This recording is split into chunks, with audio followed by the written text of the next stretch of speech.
The coffee had gone cold an hour ago, but I kept my hands wrapped around the paper cup anyway. The cafe in Coral Gables hummed with afternoon energy, the kind of place where people came to be seen rather than to actually drink overpriced lattes. I didn't fit here, hunched over my laptop in the corner booth, translating technical documents for a pharmaceutical company that paid barely enough to cover rent. My back ached from the weight I carried now, 5 months of it pressing against my spine no matter how I shifted in the uncomfortable wooden chair. The maternity jeans I'd bought secondhand dug into my sides, and I'd stopped trying to hide the swell of my stomach under oversized sweaters. There was no hiding it anymore. The document on my screen blurred as I rubbed my eyes. Medical terminology in 3 languages, due by midnight, and I was only halfway through. My phone sat face down beside my laptop. 7 missed calls from my divorce attorney that I couldn't afford to return, because every conversation cost me another $100 I didn't have. Amanda? The voice cut through the cafe noise like a blade. I knew it instantly, would have recognized it in my sleep, in my nightmares. I looked up slowly, dreading what I'd see. Ryan Cooper stood 3 feet from my table, his blonde hair perfectly styled, his blue eyes scanning me with an expression that started as surprise and curdled into something uglier. He wore a suit that probably cost more than my car, navy fabric stretched across shoulders he'd always been proud of. The woman beside him was everything I wasn't anymore. Thin, polished, wearing a burgundy dress that clung to her body like a second skin. Wow. Ryan's mouth curved into something that might have been a smile on anyone else. I almost didn't recognize you. My throat closed. I hadn't seen him since the day I'd signed the divorce papers 8 months ago. Hadn't wanted to see him. Had rerouted my entire life to avoid this exact moment. Ryan, my voice came out steady, which felt like a victory. I didn't know you came here. I don't usually. His gaze dropped to my stomach, lingered there with an expression I couldn't read. Clearly you do, though. When did this happen? The woman beside him shifted, her manicured hand sliding possessively around his arm. She looked me up and down with the kind of assessment women give each other in bathrooms and parking lots. The silent calculation of threat level. I apparently didn't register as one. I should get back to work. I reached for my laptop, but Ryan moved closer, blocking my exit from the booth. Come on, don't be like that. I'm just surprised, that's all. He glanced at his girlfriend, then back at me. You look different. Different. I repeated the word flatly. Yeah, you know. He gestured vaguely at me, and I watched his face arrange itself into false concern. You've gained weight. A lot of it. I mean, I know the divorce was hard, but stress eating isn't the answer, Amanda. You should really take care of yourself. Heat flooded my face. The cafe seemed to shrink around us, other conversations fading into white noise. I was suddenly, acutely aware of every person who might be listening, might be watching Ryan Cooper tell his fat ex-wife that she'd let herself go. I'm not stress eating. The words came out harder than I intended. No? His eyebrows lifted in exaggerated surprise. Then what's your excuse? Because you used to be so careful about your figure. Remember when you wouldn't even eat carbs after 6? And now look at you. His girlfriend laughed, a tinkling sound that made my hands curl into fists under the table.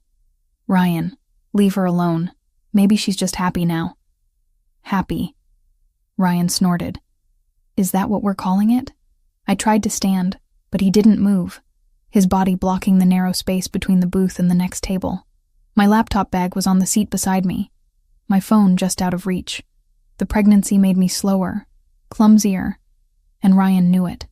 I could see the knowledge in his eyes, the way he'd positioned himself deliberately. Excuse me. I kept my voice level. I need to go. Where? Got another shift at some dead-end job? He leaned against the table, casual, like we were old friends catching up. Because I heard you're doing translation work now. That must pay really well, judging by everything. His gesture encompassed my whole life. The cheap clothes, the battered laptop, the corner booth in a cafe I couldn't actually afford. The baby I carried alone because the father had signed away his rights the moment he found out. Disappeared so fast I'd half convinced myself I'd imagined him entirely. Move, Ryan. I'm just worried about you. His tone shifted, became almost gentle, which was somehow worse. This isn't healthy. You're eating for 2 now, I guess. But you don't have to eat for 10. Maybe you should see someone. A therapist or a nutritionist or something. My vision tunneled. I was going to be sick. Right here in this expensive cafe with its exposed brick walls and Edison bulbs. I pressed one hand to my stomach, feeling the baby kick against my palm, and wished desperately for the ability to disappear. The lady asked you to move. The voice came from behind Ryan, low and controlled, with an accent I couldn't quite place. Italian, maybe, or something close to it. Ryan stiffened, then turned. The man standing there was taller than Ryan, broader, with black hair and dark eyes that seemed to absorb light rather than reflect it. He wore a black suit that fit him like it had been created specifically for his body, and there was something in the way he stood, utterly still and completely relaxed, that made Ryan take an involuntary step backward. Sorry, man. We're just talking. Ryan's voice had changed, lost some of its edge. This is my ex-wife. We're catching up. No. The man's gaze moved to me, held for a moment, then returned to Ryan. You're leaving. It wasn't a question. Wasn't even really a threat. Just a statement of fact, delivered in that same even tone that somehow made the cafe feel colder. Ryan's jaw tightened. Look, I don't know who you think you are, but this is a private conversation. The man didn't respond, didn't move. But something changed in the air around us, and suddenly there were 2 other men standing nearby, both wearing dark suits, both watching Ryan with expressions that suggested they'd be very happy if he gave them a reason to do something other than stand there. Ryan's girlfriend tugged on his arm. Ryan, let's just go. Yeah. Ryan forced a laugh that didn't sound convincing even to him. Yeah, we should grab our table anyway. Good seeing you, Amanda. You should really watch what you're eating, though. For the baby's sake. He walked away quickly, his girlfriend's heels clicking against the tile floor as they disappeared toward the back of the cafe. The stranger watched them go, then turned to me. You okay? I managed a nod, though my hands were shaking so badly I had to clasp them together in my lap. Thank you. You didn't have to do that. Yes, I did. He gestured to the empty seat across from me. May I? Every instinct screamed at me to say no, to gather my things and leave, to not accept help from a man who had 2 bodyguards and moved through the world like he owned it. But my legs felt weak, and I wasn't sure I could stand without embarrassing myself further. Okay. He sat, movements economical and precise. Up close, I could see the faint lines at the corners of his eyes, the shadow of stubble along his jaw, the way his dark eyes assessed me without making me feel judged. He was older than Ryan, maybe late 30s, and carried himself with the kind of confidence that came from never having to prove anything to anyone. I'm Joseph. He didn't offer his hand, seemed to understand that I wasn't ready for touch. Amanda. He repeated it like he was testing the weight of the name. That man. Your ex-husband? Yes. The admission tasted bitter. He's an asshole. A startled laugh escaped me, surprising us both. Yeah, he is. Joseph flagged down a server, a young man who appeared instantly at his elbow. Water for the lady, and whatever she was drinking, but hot this time. I'm fine, really. You're shaking. His tone left no room for argument. The server disappeared, returned within moments with a glass of ice water and a fresh latte that probably cost $12. I wrapped my hands around the cup, letting the heat seep into my palms. Thank you. I meant it. For the coffee and for... before. I have sisters. Joseph's expression softened slightly. 2 of them. I know what it looks like when a man is trying to make a woman feel small. We sat in silence for a moment.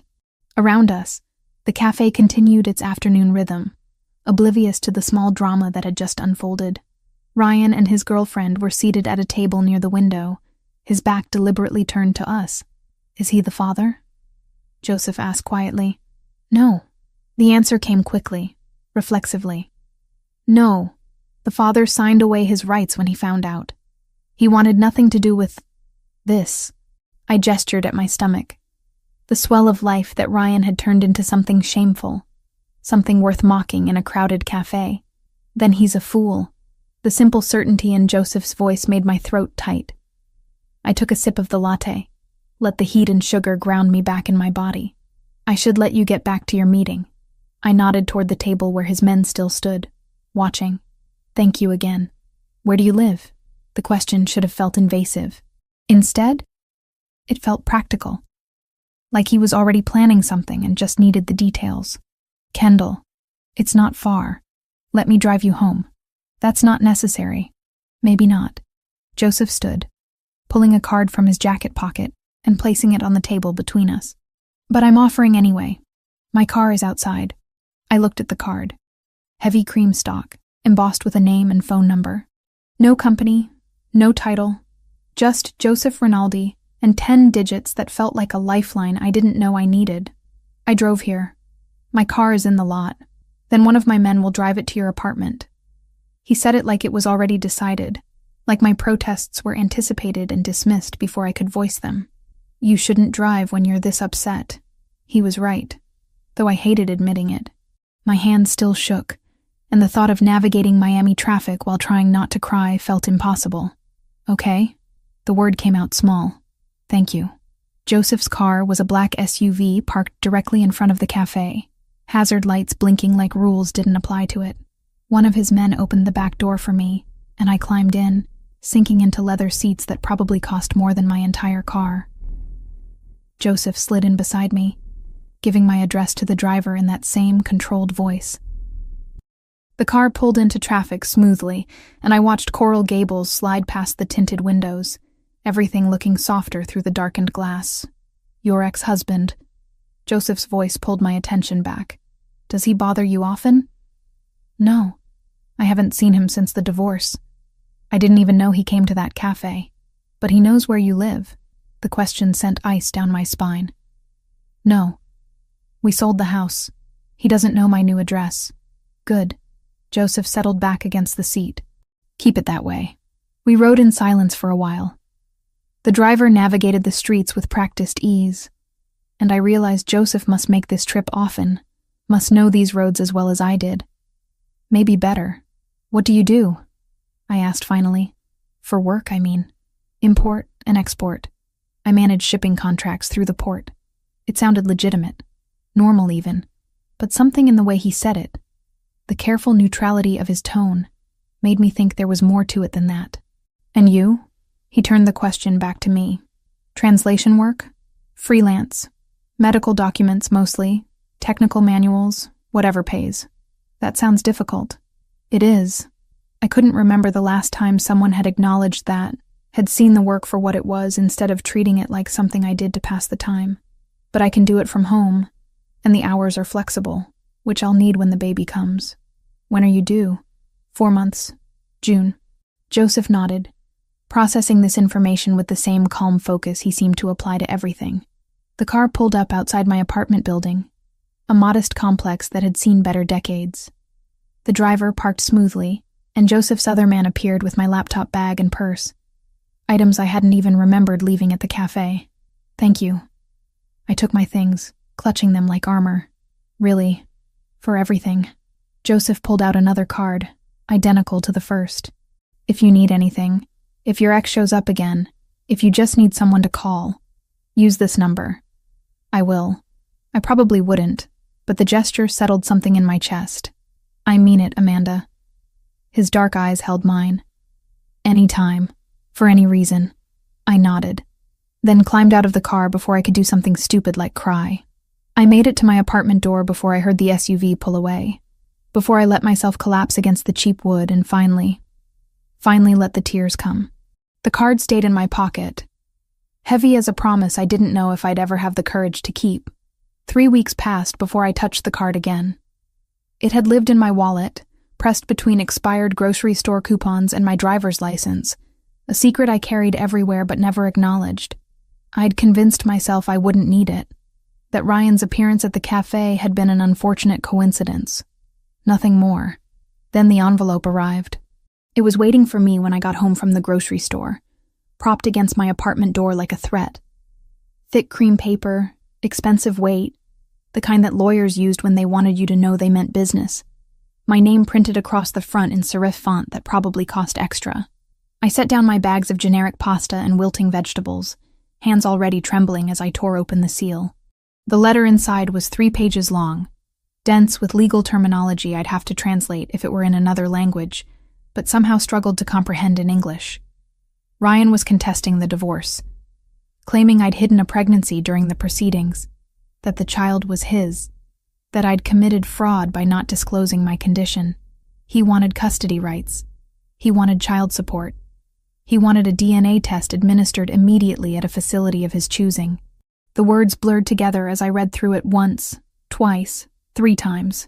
Each pass made it worse, revealed new horrors buried in the legal jargon.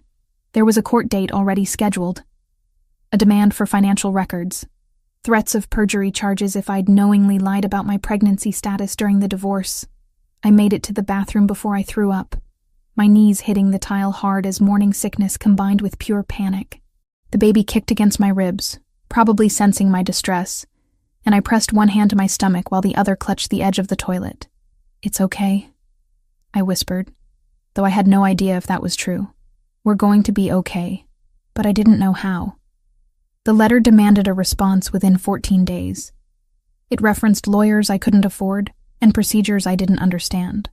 Ryan knew I had no money for this, knew I'd barely scraped together enough for my own attorney during the divorce. This was calculated cruelty, and it was working. I pulled myself up using the sink, splashed cold water on my face, and stared at my reflection. Dark circles under my eyes, hair that needed washing, a face that looked older than 28, the kind of woman who lost battles like this. The card was still in my wallet.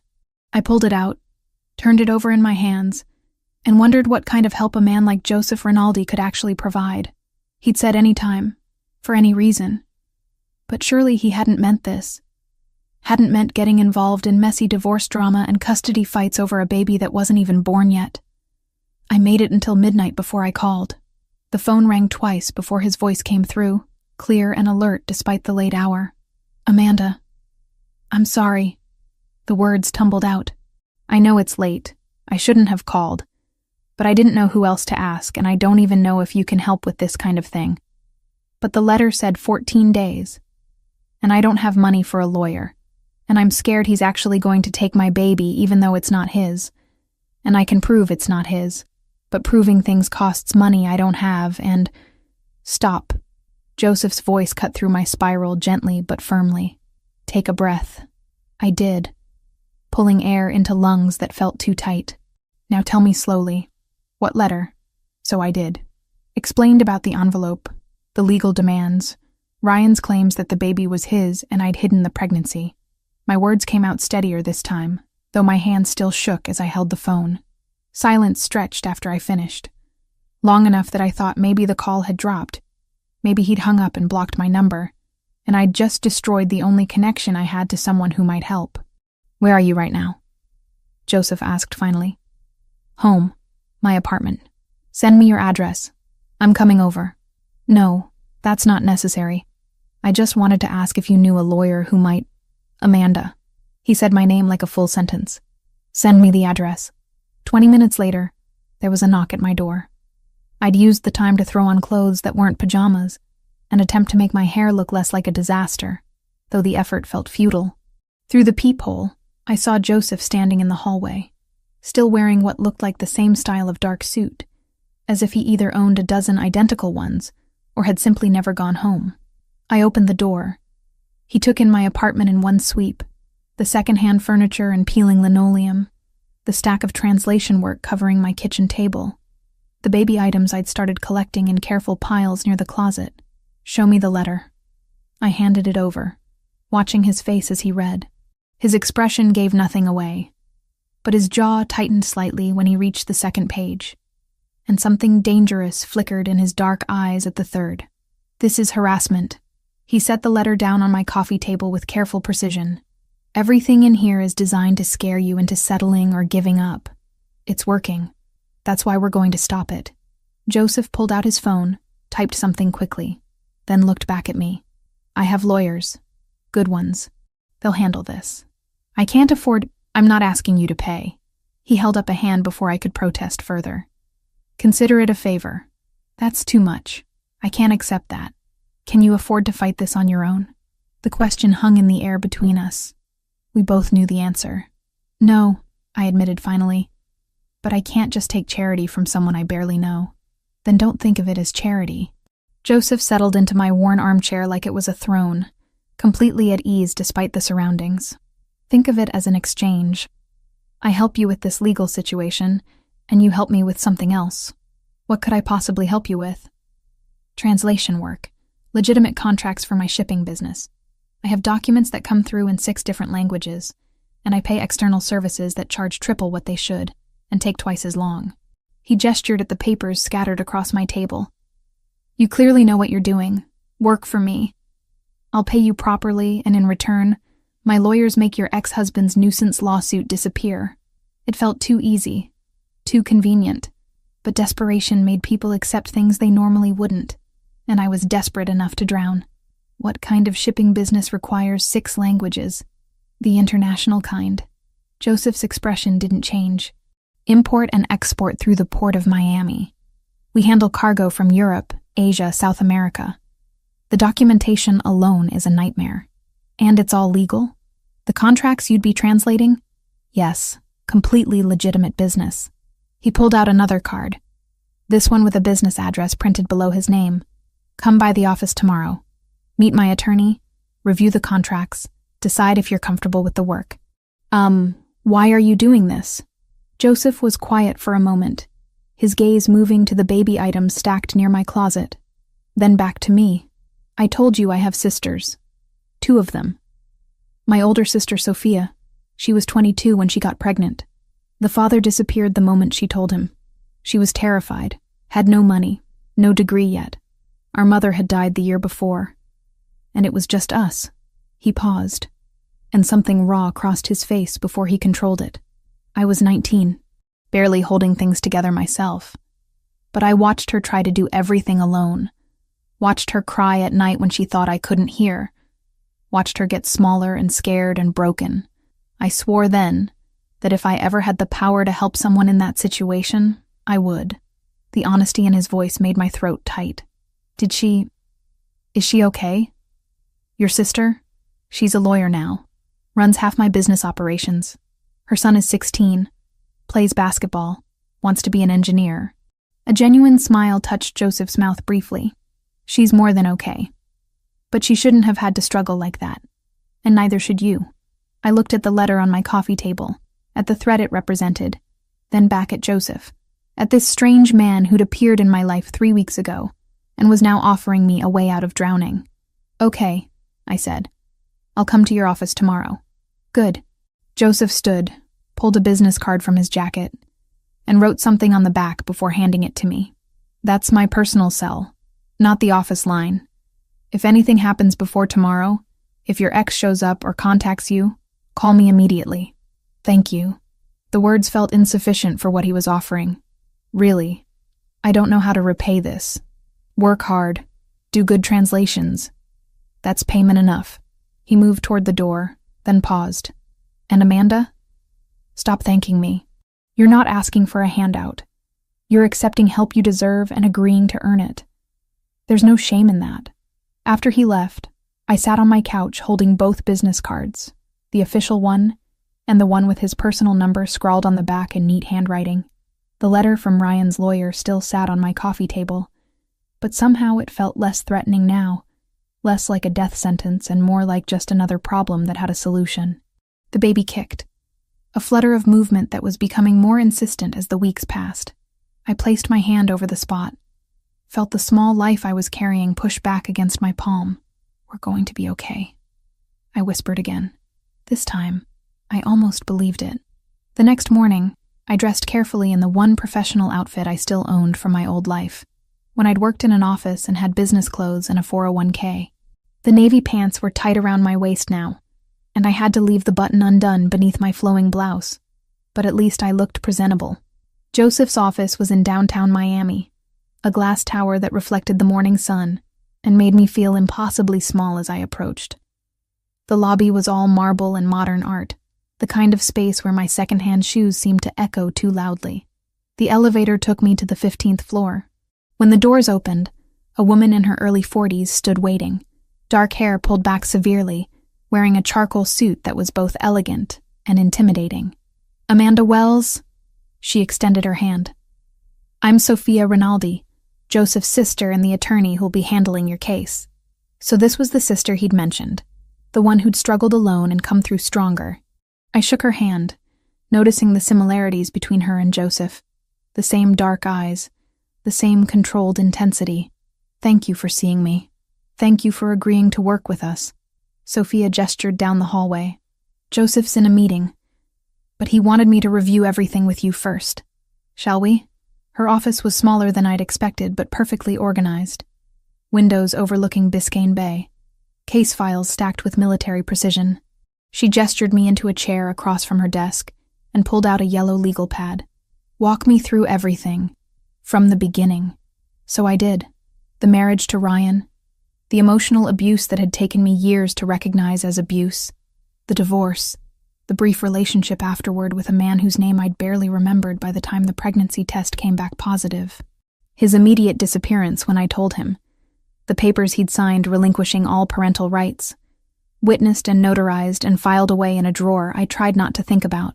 Sophia took notes, asked pointed questions, never once made me feel judged or small. When I finished, she set down her pen and looked at me directly. "Your ex-husband has no case. None. The pregnancy occurred after your divorce was finalized. You have documented proof that another man is the biological father and has waived rights, and Ryan has no legal standing whatsoever." She tapped the legal pad. "This is intimidation, pure and simple. He's counting on you being too scared or too broke to fight back. So what do? We respond with overwhelming force." Sophia's expression was coolly professional. "I'll draft a response that not only refutes every claim, but threatens counter-litigation for harassment. I'll include documentation of the biological father's waiver, medical records establishing conception dates, and a formal demand that he cease all contact with you. Will that be enough? It'll be a start. If he persists, we escalate. But most bullies back down when they realize their target has real resources." She pulled out a contract. "Now, for the work arrangement. Joseph mentioned you do translation." We spent the next hour reviewing contracts, discussing languages and rates that made my head spin. The pay Joseph was offering was more than triple what I made from my freelance work. And the contracts themselves seemed straightforward enough, shipping manifests and cargo declarations and customs documentation. "These are all legitimate?" I had to ask. Sophia's expression didn't change. "The documents you'll be translating are legal business contracts. I can't speak to everything that happens in this office, but what you'll be working on is completely above board." It was as honest an answer as I was likely to get. I signed the contract, watched Sophia file it away with the same precision she applied to everything else. "Joseph believes in helping people who deserve it," she said as I stood to leave. "Don't make him regret this investment." "I won't." She walked me to the door, then paused. "For what it's worth, my brother doesn't do this often. Offer help to strangers. You must have made an impression." I didn't know what to say to that, so I just nodded and left. Joseph caught me at the elevator, appearing from wherever his meeting had been with that same quiet intensity. "Sophia took care of everything?" "Yes. Thank you.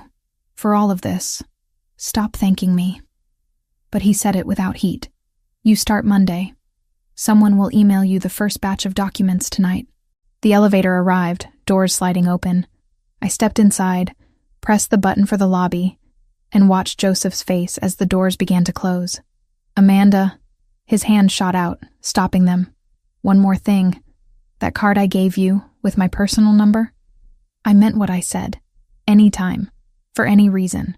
The doors closed before I could respond, and I rode down to the lobby wondering what kind of man Joseph Rinaldi really was, and why he'd decided to save someone like me. 2 months later, my life had developed a rhythm I'd never expected to find comfortable. 3 times a week, I took the bus to downtown Miami, climbed to the 15th floor of Joseph's building, and spent hours translating shipping contracts from Portuguese, Spanish, and French into English. The work was methodical, precise, and paid enough that I'd actually started saving money for the first time since the divorce. 7 months pregnant now. Every movement required calculation. Getting on and off the bus meant timing, planning, accepting help from strangers who held doors and offered seats. My body had become public property in ways that still startled me. People touching my stomach without asking, offering unsolicited advice about what I should eat, how I should sit, whether I should be working at all. Joseph's office had become a refuge from that. His employees treated my pregnancy as unremarkable. Just another fact about me, like my hair color, or my preference for tea over coffee. The security guards knew my name. The receptionist kept ginger candies at her desk for my morning sickness. And Joseph himself had developed a habit of appearing with lunch whenever he noticed I'd skipped it. Today was Cuban from a place in Little Havana that he swore made the best ropa vieja in Miami.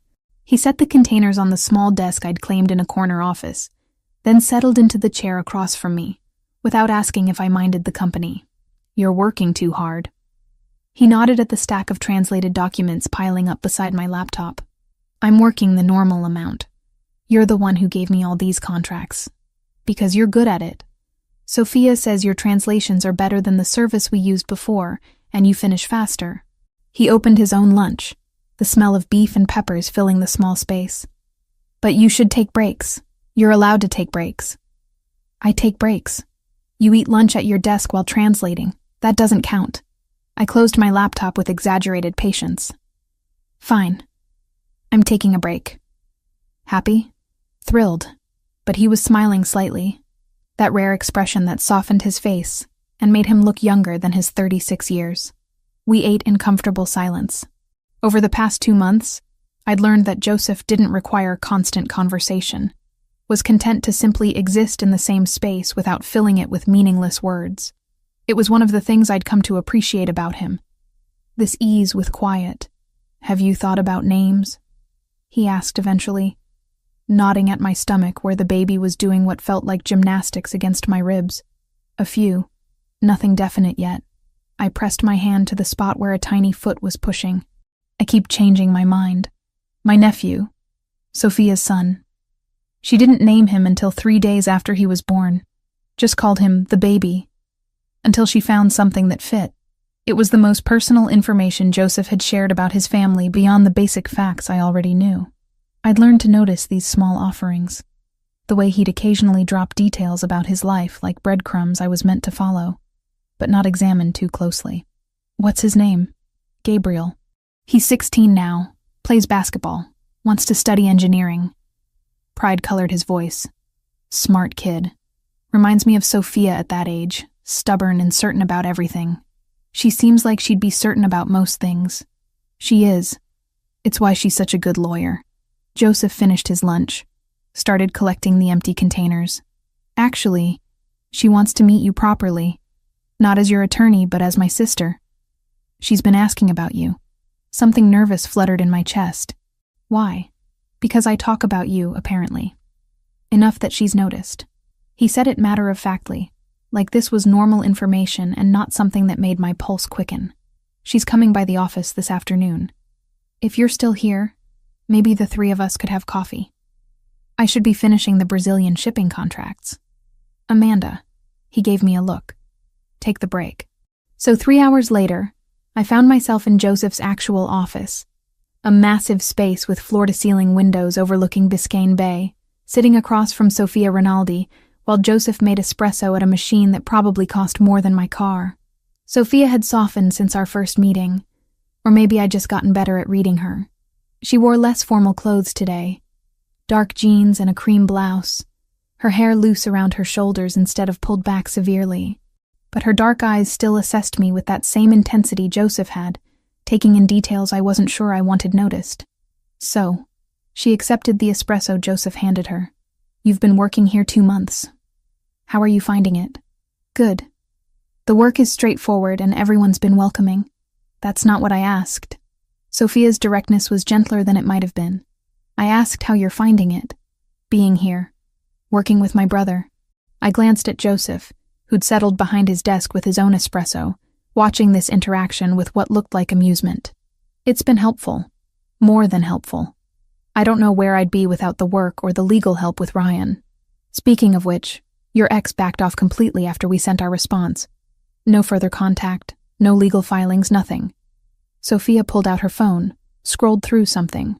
His lawyer advised him to drop it, told him he had no case and pursuing it would only cost him money and potentially result in a harassment suit. Relief washed through me, though I'd been trying not to think about Ryan, not to give him space in my head. Good, that's good. It is. Sophia set down her phone. But I'm not here to discuss your legal case. I'm here because Joseph has been talking about you for 2 months, and I wanted to understand why. Sophia. Joseph's voice held a warning. What? I'm being direct. She should know that you've been talking about her, that you care about how she's doing, whether she's eating properly, if she's stressed about the baby, that you've been more focused on one person than I've seen you focus on anything in years. Heat flooded my face. Joseph's expression had gone carefully neutral, but something tense had entered his posture. I employ Amanda. I want to make sure she's taken care of. That's normal. You don't bring lunch to any of your other employees 3 times a week. Sophia's tone was mild, but her gaze moved between us with calculation. You don't ask about their lives, or check if they're tired, or offer to drive them home when it rains. He drives you home? I asked, turning to Joseph. Twice, when there were storms. He said it defensively. The buses stop running reliably and you're pregnant. My point, Sophia continued, ignoring both of us, is that my brother doesn't do this. He doesn't get personally involved. So either you're very good at manipulation, which I doubt, or there's something genuine happening here that neither of you has acknowledged yet.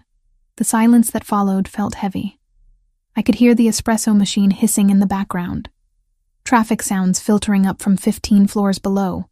My own heartbeat loud in my ears. I should get back to work. I started to stand, but Sophia held up a hand. Wait. I'm not trying to make you uncomfortable. I'm trying to understand if your intentions toward my brother are honest. My intentions? The word came out sharper than I meant. I don't have intentions. I work here. Joseph helped me when I needed help. That's all. Is it?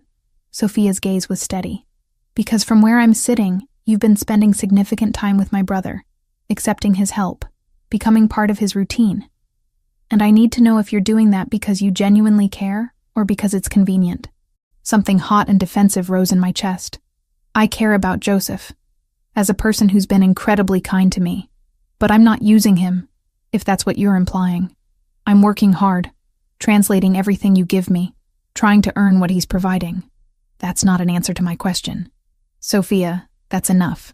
Joseph's voice cut through the tension. Amanda doesn't owe you explanations about her feelings or intentions. She's doing exactly what we agreed she would do, and anything beyond that is between her and me. Sophia studied her brother for a long moment, then nodded slowly. Fair. But you should know, Joseph, that the family has noticed. They're asking questions about the pregnant woman who works in your office, who you bring lunch to, who's suddenly very important to you. Let them ask. They'll want to meet her eventually. Then they'll meet her when the time is right.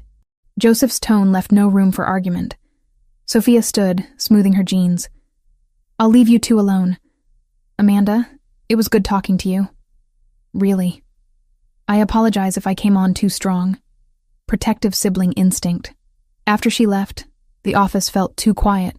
I stared at my espresso, watching the crema dissolve, trying to process what had just happened. I'm sorry about that. Joseph broke the silence. Sophia means well, but she can be intense. She's protective of you. I understand that. Still, she shouldn't have put you on the spot like that. He came around the desk, leaned against it so we were closer to eye level. What she said about me talking about you, about bringing you lunch, it's all true.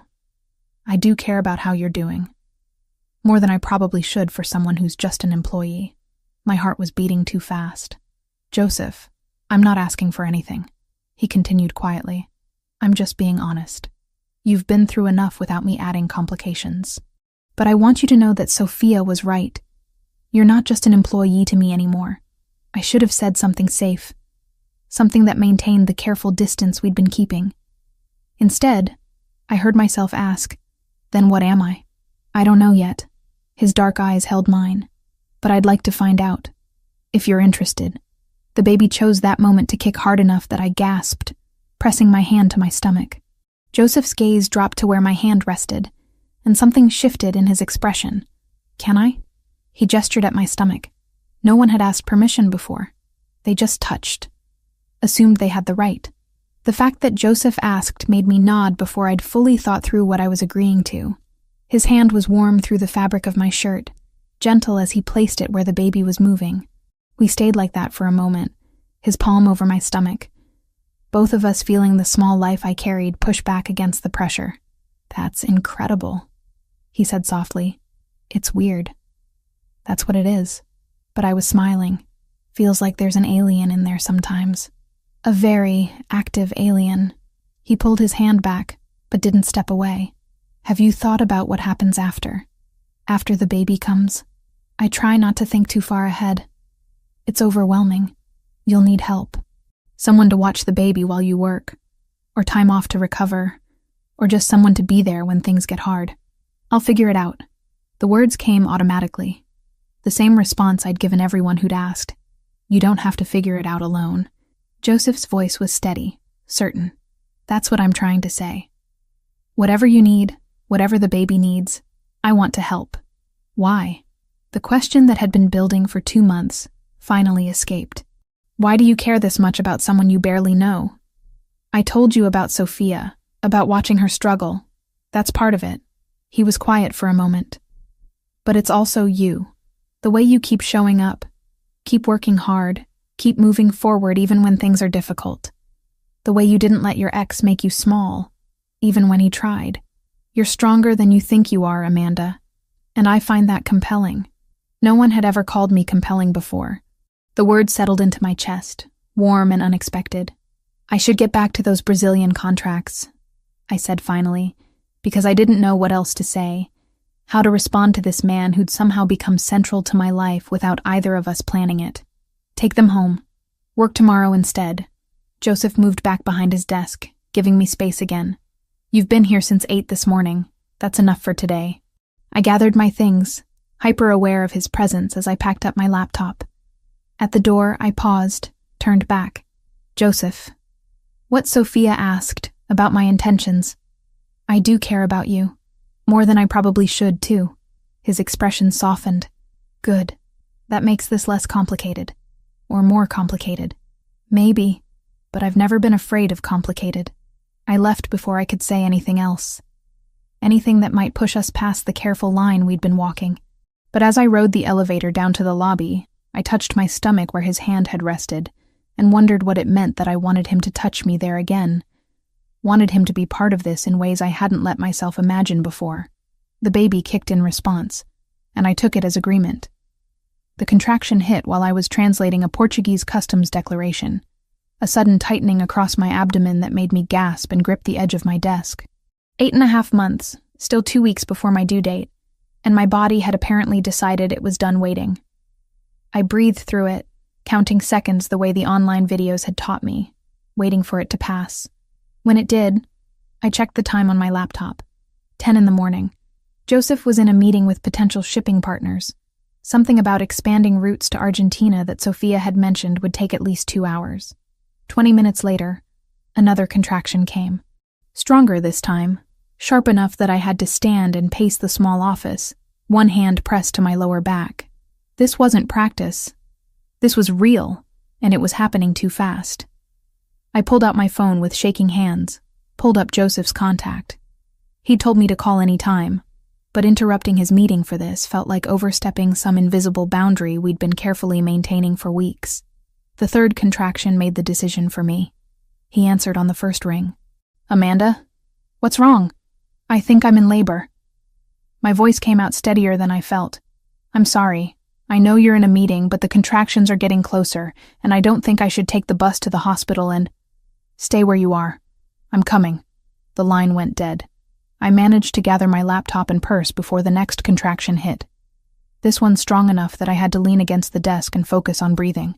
The baby had been active all morning, pressing against my ribs and spine like it was trying to find an exit. Joseph appeared in less than 5 minutes, still wearing his suit jacket, his face composed but his eyes sharp with concern. He took in my position against the desk, the way I was breathing through another contraction, and moved immediately to my side. How far apart? His hand settled on my back, applying gentle pressure that somehow helped. Maybe 15 minutes? They started about an hour ago. Okay, we're going to Baptist Hospital. I already called ahead, they're expecting you. He helped me straighten as the contraction passed, then retrieved my bags with his free hand. Can you walk? Yes, I'm fine. Really, it's just... Another contraction cut me off, and Joseph's arm came around my waist, supporting my weight. You're not fine. You're in labor. Stop pretending otherwise. The elevator ride down felt eternal.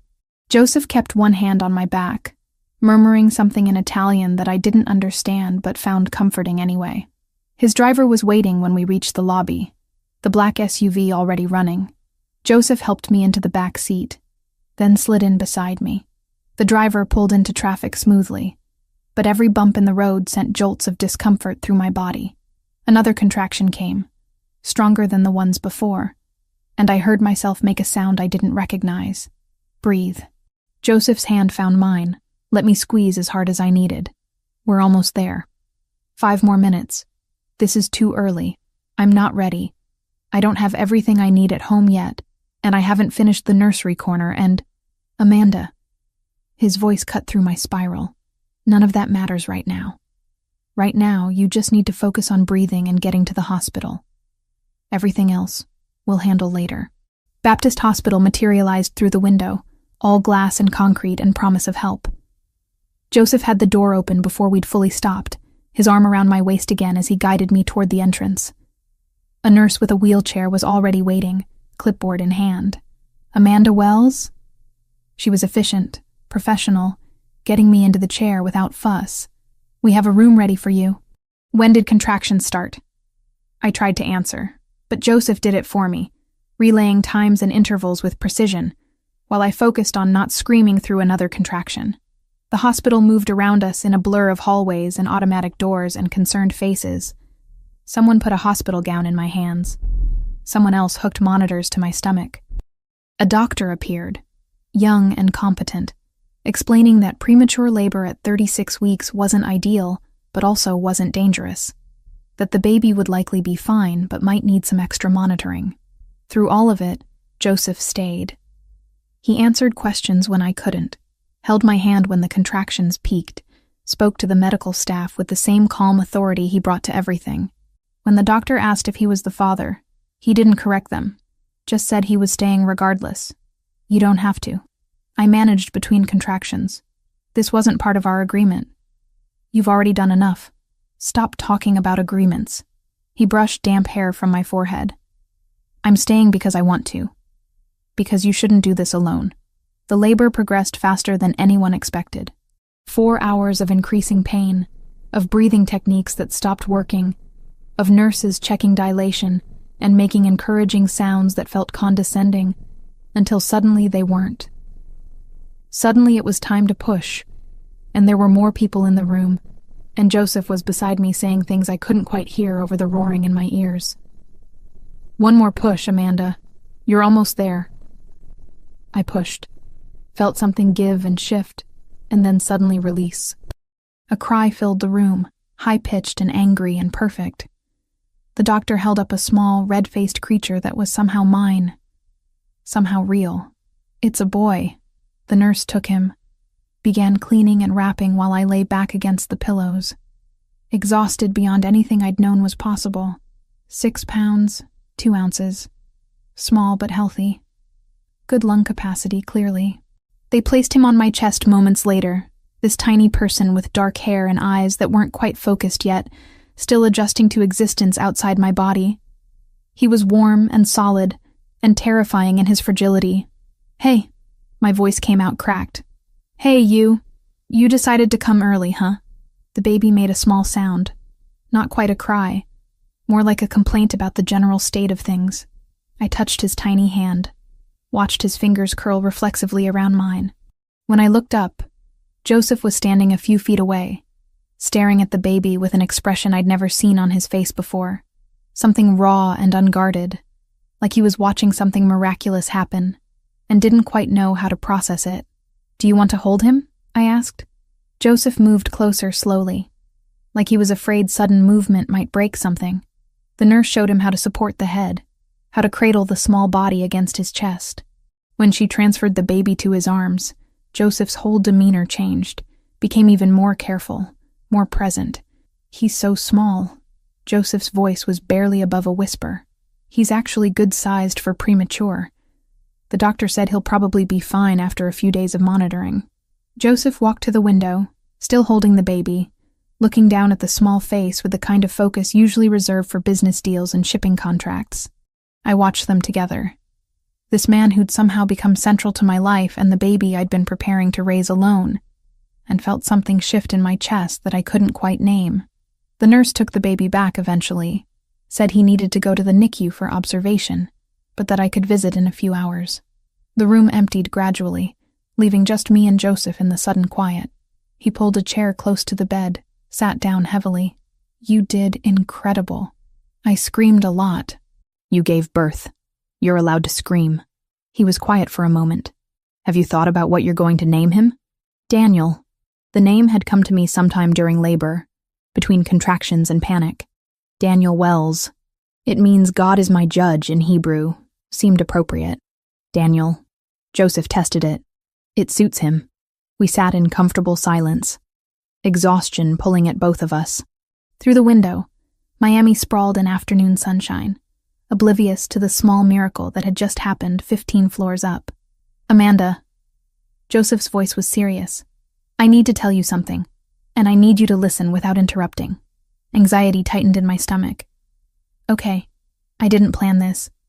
Didn't plan to care about you the way I do. When I helped you in that cafe 2 months ago, I thought it would be a one-time thing. A favor for someone in a bad situation, and then we'd both move on." He leaned forward, elbows on his knees. "But that's not what happened. Joseph, you said you'd listen." His tone was gentle but firm. "Over these past 2 months, watching you work, talking to you, seeing how you handle everything with such determination, I fell in love with you. Not because you're vulnerable, or because I have some savior complex, but because you're strong and honest, and you make me want things I'd convinced myself I didn't need." My throat felt tight. "What things?" "A family. A home that's more than just a place I sleep. Someone to share things with beyond business and obligations." He held my gaze. "I want to be there for Daniel. Not as a favor or an employer, but as someone who cares about him because I care about you. I want to be his father, if you'll let me. I want to be part of your life in every way you're willing to have me." Tears were sliding down my face before I could stop them. "I'm a mess. I have a newborn baby and no real career, and an ex-husband who might cause problems, and I come with so much baggage. I don't care about any of that." Joseph moved to sit on the edge of the bed, careful not to jostle me. "I care about you. About the woman who keeps showing up every day, who works hard, who protected her baby from someone who tried to take him before he was even born. That's who I fell in love with. I love you too." The admission felt easier than I expected. "I've been trying not to, trying to keep things professional and appropriate. But I love you." He kissed me then, gentle and careful, mindful of everything I'd just been through. When he pulled back, his hand came up to cup my face. "Then let me do this. Let me be there for you and Daniel, not as your boss or your benefactor, but as someone who wants to be part of your family. What if you change your mind? What if you realize this is too much responsibility? I won't." His certainty was absolute. "I've been responsible for people my entire adult life. I raised my sisters after our parents died, built a business, made decisions that affected hundreds of employees. But I've never wanted any of it the way I want this. Want you." A nurse knocked before entering, checking monitors and vital signs, breaking the moment, but not the feeling that had settled between us. After she left, Joseph stayed on the edge of the bed, holding my hand. "I need time to process," I said finally. "Not because I don't believe you, but because this is huge and I'm exhausted and I just gave birth and I can't make life-changing decisions right now." "That's fair." He brought my hand to his lips, kissed my knuckles. "Take all the time you need. I'll wait. What if I take months? Then I'll wait months." What if Daniel keeps you up all night crying and you hate it? Then I'll be tired and still here." His expression was soft. "I'm not going anywhere, Amanda. That's what I'm trying to tell you. Whatever this takes, whatever you need, I'm staying." The baby was brought back 2 hours later, cleared for rooming in since his vital signs were strong and he was feeding well. Joseph was still there, had never left despite the uncomfortable chair and the long hours. He watched me try to figure out breastfeeding with a patience I didn't deserve, called the nurse when I couldn't get Daniel to latch properly, held the baby while I dozed off between feedings. When I woke in the early evening, soft light filtering through the window, Joseph was standing by the glass with Daniel in his arms, speaking quietly in Italian. I couldn't understand the words, but the tone was unmistakable. It was the sound of someone making promises, offering protection, claiming family. Daniel made a small sound of contentment, and Joseph looked down at him with that same unguarded expression from earlier. Then he glanced up, saw me watching, and smiled. He likes Italian, apparently. What were you saying to him? That he's safe, that he's loved, that no one will ever hurt him if I have anything to say about it. Joseph carried Daniel back to the bed, transferred him carefully to my arms. "Basic promises, the kind fathers make. You're already acting like his father. That's because I already think of him as my son." Joseph's hand rested on Daniel's head, so large against the tiny skull. "If you'll let me." I looked at this man who'd appeared in my life at my lowest point, who'd offered help without conditions, who'd fallen in love with me somewhere between translation contracts and Cuban lunches. Then I looked at my son, at the life we'd created from circumstance and necessity, and something that had grown into much more. "Okay," I said. "Yes, be his father. Be part of this family we're building." Joseph's smile transformed his face, made him look younger and more vulnerable than I'd ever seen. He leaned down, kissed my forehead, then Daniel's. "Thank you," he whispered, "for trusting me with this, with both of you." Outside, Miami continued its evening rush. People heading home to families and lives that didn't include us. But in this hospital room, with Joseph's hand covering mine where we both held Daniel, I felt like we'd just started something that mattered more than anything else in the world. 3 months after Daniel was born, I woke to the sound of singing. Italian words I didn't understand, melody soft and rhythmic, coming from the nursery corner of my new apartment in Coconut Grove. The place Joseph had insisted on when my lease in Kendall expired, claiming the neighborhood was safer and closer to his house in Key Biscayne. I padded barefoot across hardwood floors, stopping in the doorway to watch Joseph change Daniel's diaper at 3 a.m, singing what sounded like a lullaby while our son kicked his legs and made gurgling sounds of protest. "You're supposed to be sleeping," Joseph said without turning around, somehow knowing I was there. "So are you. You have meetings in 4 hours. Daniel doesn't care about my meetings." He finished securing the fresh diaper, scooped Daniel up against his chest. "Do you, little man? No, you just care about being fed and changed and held. Very reasonable priorities." I watched them together in the dim glow of the nightlight. This man in expensive pajama pants and a wrinkled t-shirt cradling my son, like he'd been doing it his entire life instead of just 3 months. Joseph had been true to his word, showing up every day, learning to navigate feedings and diaper changes, and the mysterious art of getting an infant to sleep. "What were you singing?" "Old Italian lullaby my mother used to sing. Something about stars and sailing ships." He swayed gently, Daniel's eyes already drooping closed again. "Sophia taught it to me when Gabriel was born. Said it was the only thing that worked when he wouldn't sleep." Joseph had moved some of his things into my apartment gradually over the weeks. A drawer of clothes that became 2, a toothbrush in the bathroom, business files spread across my kitchen table. We hadn't discussed what we were doing, hadn't put labels on the routine we'd developed, but it felt like building something permanent. "Come back to bed," I said. "He'll be asleep in a minute. Already is." Joseph carried Daniel to the crib, laid him down with practiced care. The baby stirred but didn't wake, his small chest rising and falling steadily.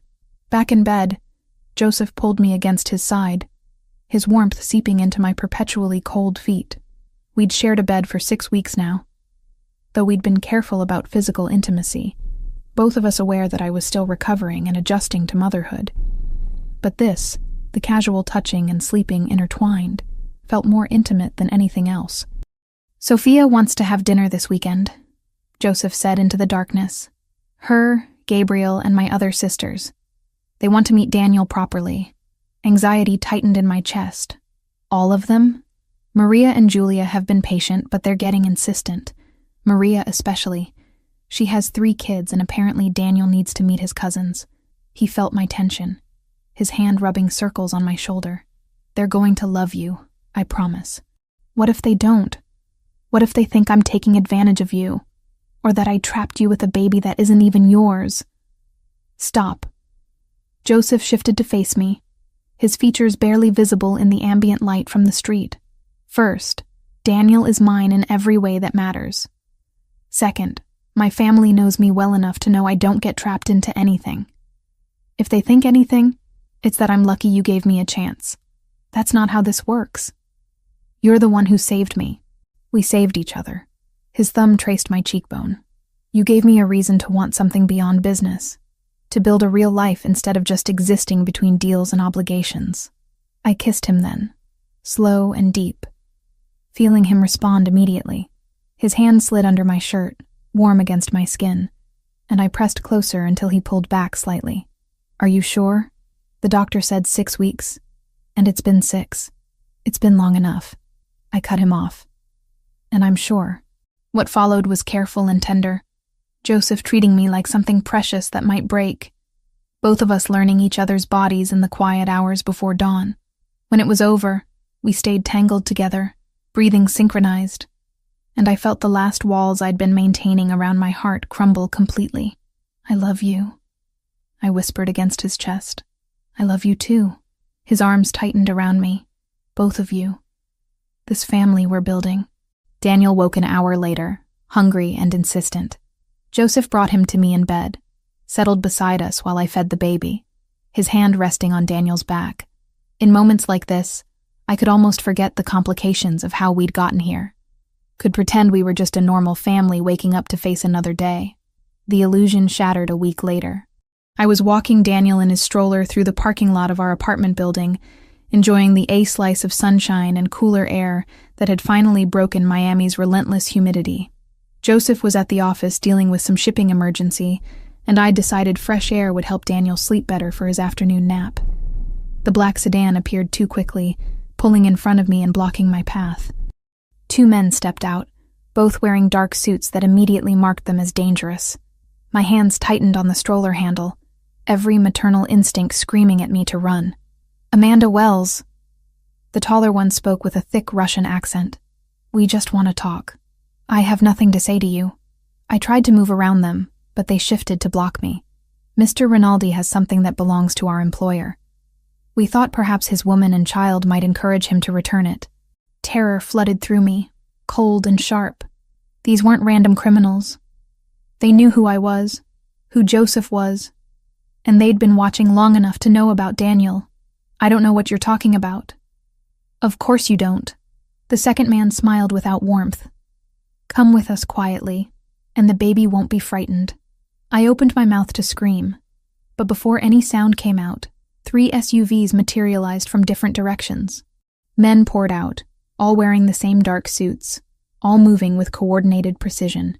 The Russians reached for weapons but didn't get them clear before they were surrounded. One of Joseph's security team, a man named Marco, who I'd seen at the office, appeared at my side. "Mrs. Wells, are you hurt?" No, I'm fine. Daniel's fine." My voice shook.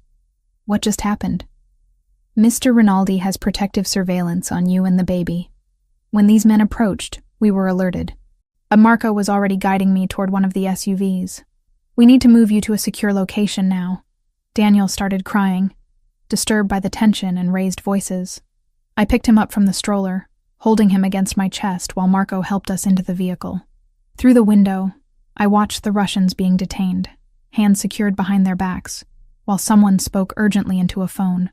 The drive took 15 minutes, ending at a house I'd never been to before. Joseph's house in Key Biscayne, all modern architecture and floor-to-ceiling windows overlooking the ocean. He met us at the door, his face pale in a way I'd never seen. "Are you okay? Is Daniel hurt?" He pulled us both into his arms, checking us over with shaking hands. We're fine. Marco's team stopped them before anything happened. I was trying to keep calm for Daniel, who'd finally stopped crying and was looking around with interest at the new surroundings. Joseph, what's going on? Who were those men? He led us inside, through a massive living space to a comfortable seating area. Once we were settled, Daniel content in my lap, Joseph sat across from us and ran his hands through his hair. I need to tell you something about my business. Something I should have explained before, but I was trying to protect you from it. The shipping isn't just shipping. Some of it is legitimate. The contracts you translate, those are real. But I also control other aspects of port operations. Things that bring me into conflict with rival organizations. He met my eyes directly. The Bratva, Russian organized crime. They've been trying to expand their territory in Miami. I've been blocking them. Today was their response. My arms tightened around Daniel. They wanted to kidnap us.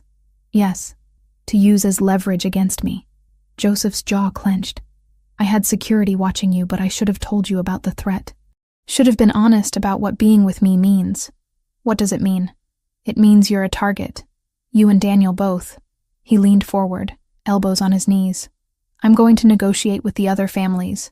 Establish protocols that keep civilians out of conflicts. But until that's done, you'll have security everywhere you go. Marco's team will be assigned specifically to you and Daniel. The reality of his world crashed over me. This wasn't just about shipping contracts and import licenses. Joseph was part of something dangerous, something that could get us killed. I can keep you safe. His voice was urgent. I have the resources, the connections, but I'll understand if you want to walk away. If you take Daniel and leave Miami entirely, I'll make sure you have everything you need. Money, protection from a distance, a new life somewhere safe. You're asking me to choose between you and Daniel's safety. I'm giving you the choice I should have given you before. Joseph's expression was anguished.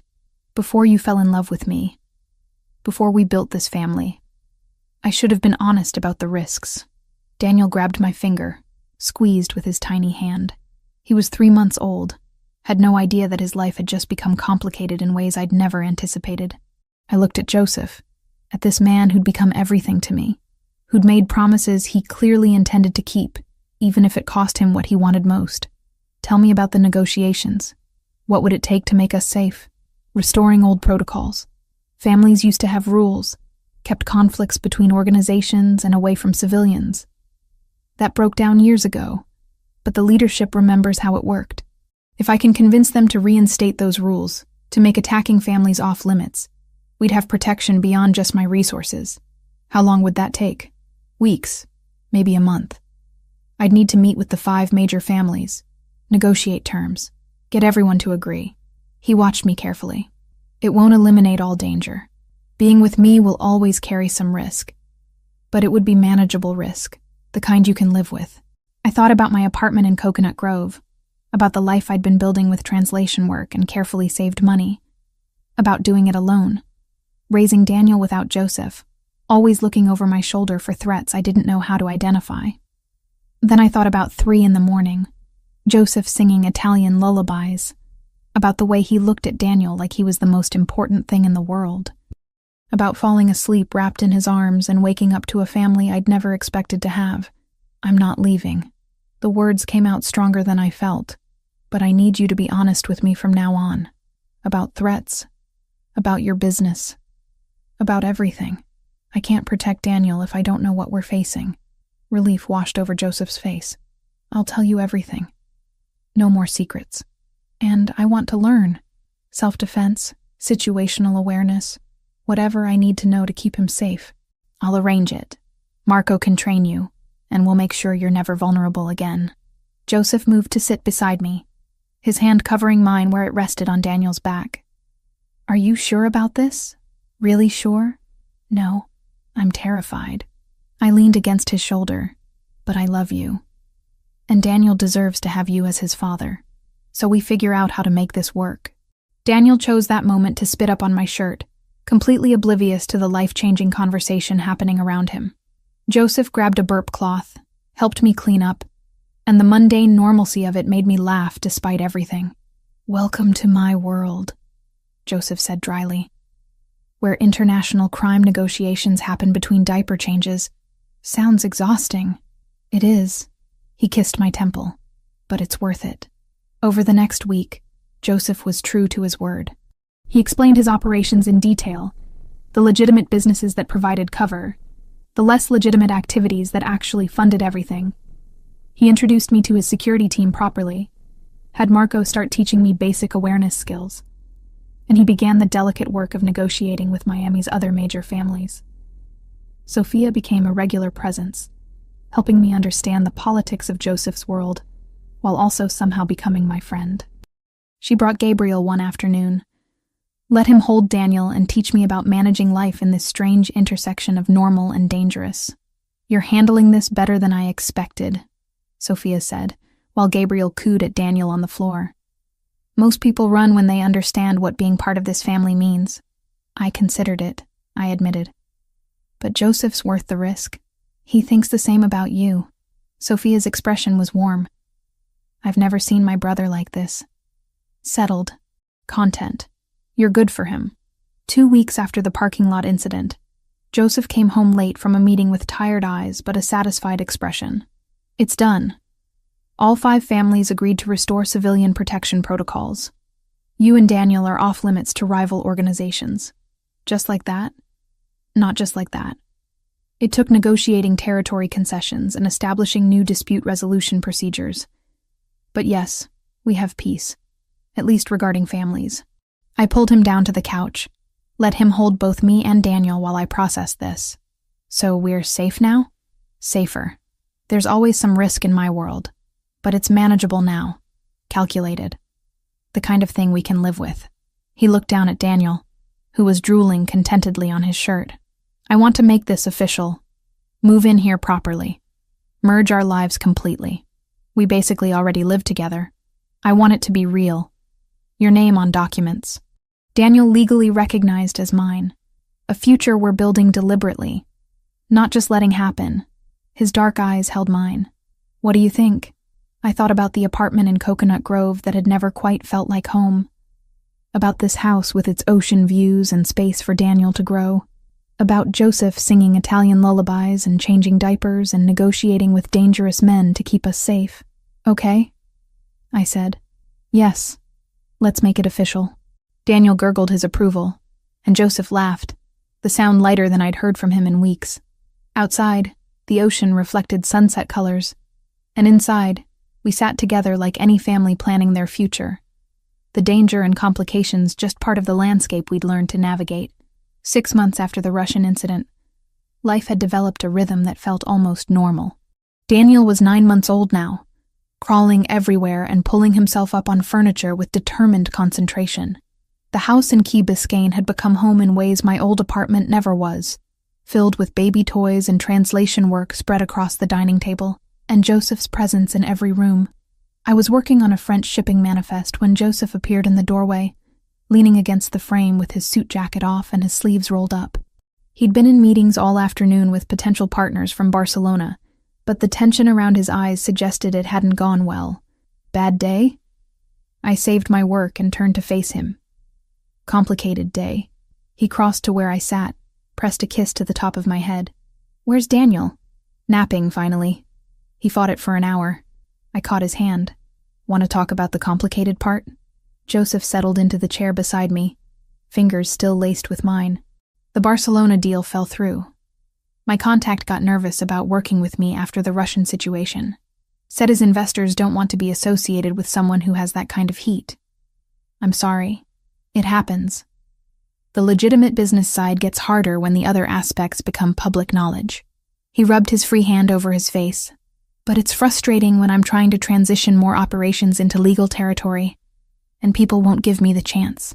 Over the past months, I'd learned more about Joseph's work than I'd ever expected. The shipping business was real, but it shared space with smuggling operations and protection rackets, and the complex politics of Miami's underworld. Joseph had been trying to shift toward legitimacy, using the peace agreement with the other families as foundation for building something sustainable. There will be other deals, I offered. I know. It's just... He trailed off, then seemed to decide something. I've been thinking about the future, about what I want to build, not just for business, but for us. For Daniel. My heart picked up speed. Okay, I love you, Amanda. I love our son. I love this life we've created together. Joseph pulled something from his pocket, a small velvet box that made my breath catch. I want to make it permanent. Legal. I want you to marry me. He opened the box to reveal a ring. Simple platinum band with a single diamond that caught the afternoon light streaming through the windows. Not ostentatious, not trying to prove anything. Just beautiful. Joseph, before you answer, I need you to understand what you're agreeing to. Marriage to me means accepting everything about my world, the danger and the complications, and the fact that I'll probably never be completely legitimate no matter how hard I try. His thumb rubbed circles on my hand.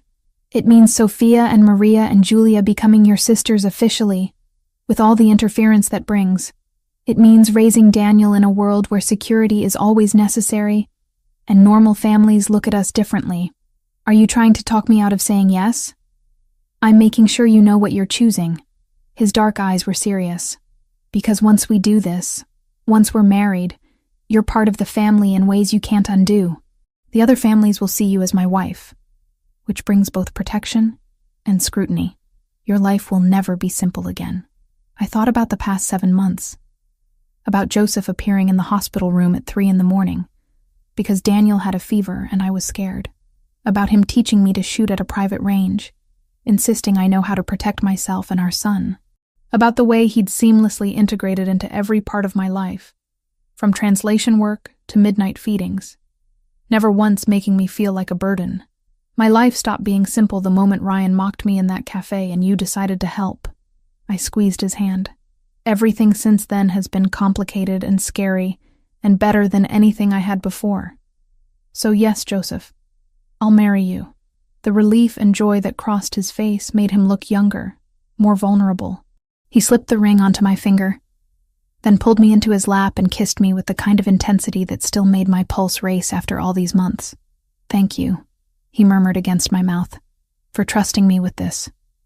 With you and Daniel. Thank you for asking properly, instead of just assuming. I settled against his chest, admiring the ring on my hand. When were you thinking? For the wedding? Soon. I don't want to wait. His arms tightened around me, but I want it done right. Family present, everything legal and official. Maybe a month. That's fast. I've waited long enough to make you my wife. I'm not interested in long engagements. Daniel's cry came through the baby monitor, his nap apparently over. Joseph released me reluctantly, but we went to the nursery together, finding our son standing in his crib with his arms reaching up.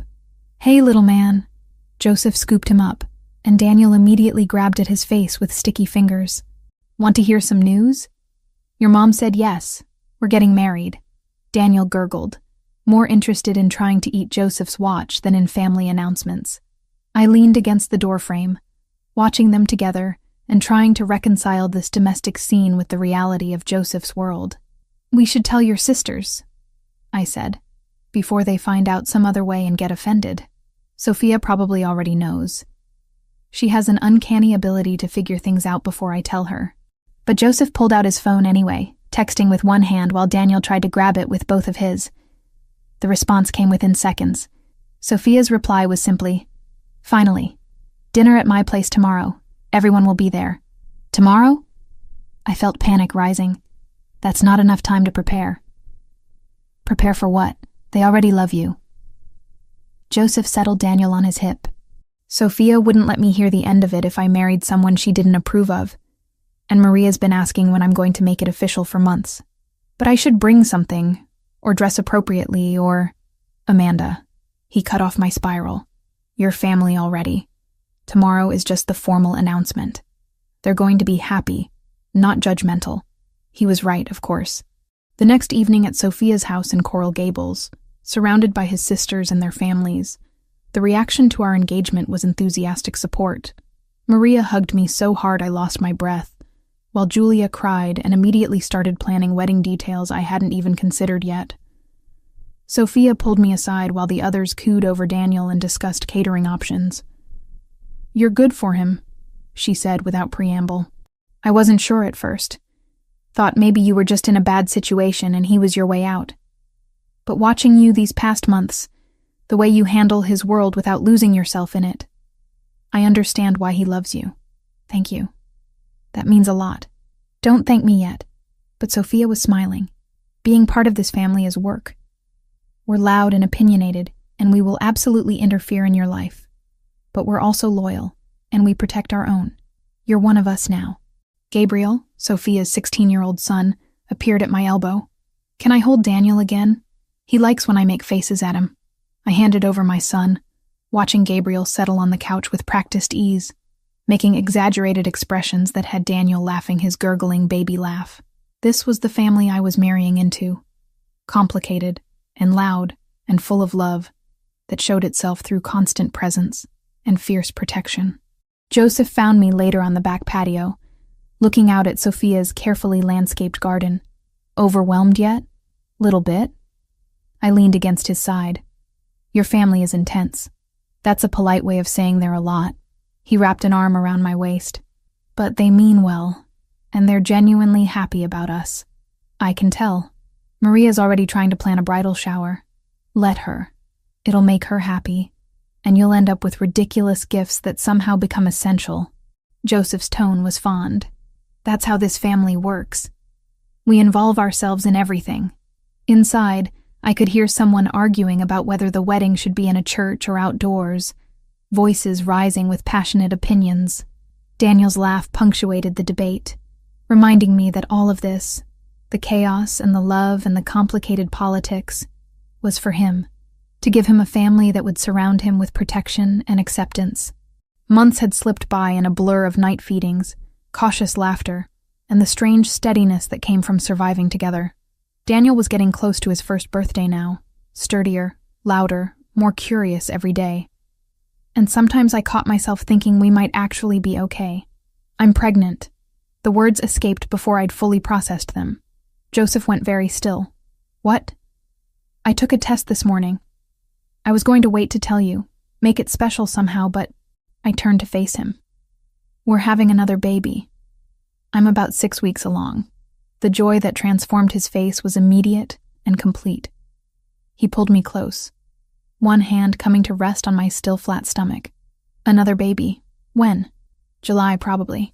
I'll need to see the doctor to be sure. Daniel will have a sibling close in age.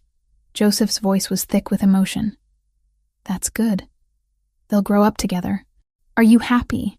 I know we didn't plan this, and the wedding is already complicated enough without adding pregnancy. I'm thrilled. He kissed me, slow and deep. Scared. Because now I have even more to protect. But thrilled. We stood like that for a moment, his hand on my stomach, both of us absorbing this new reality. Through the windows I could see his family gathered in Sophia's living room.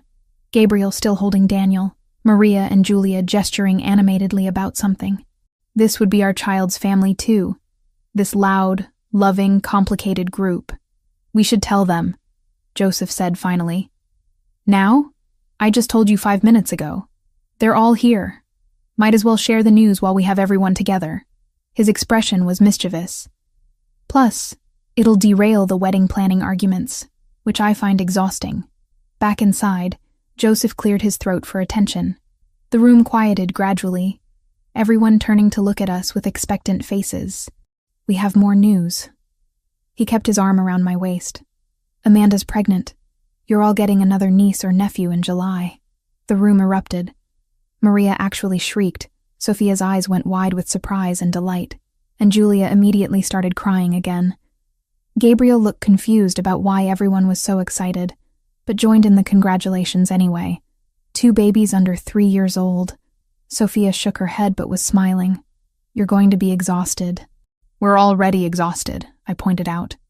What's a little more? That's the spirit. Maria hugged me again. This calls for celebration.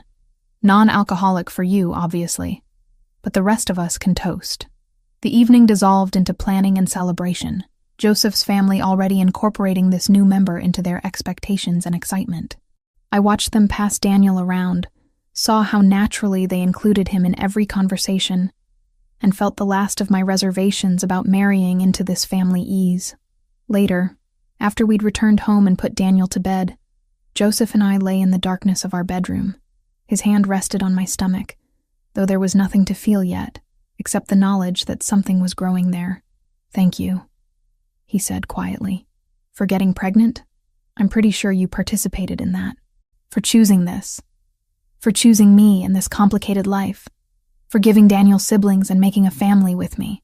His thumb traced circles on my skin. "I never thought I'd have this.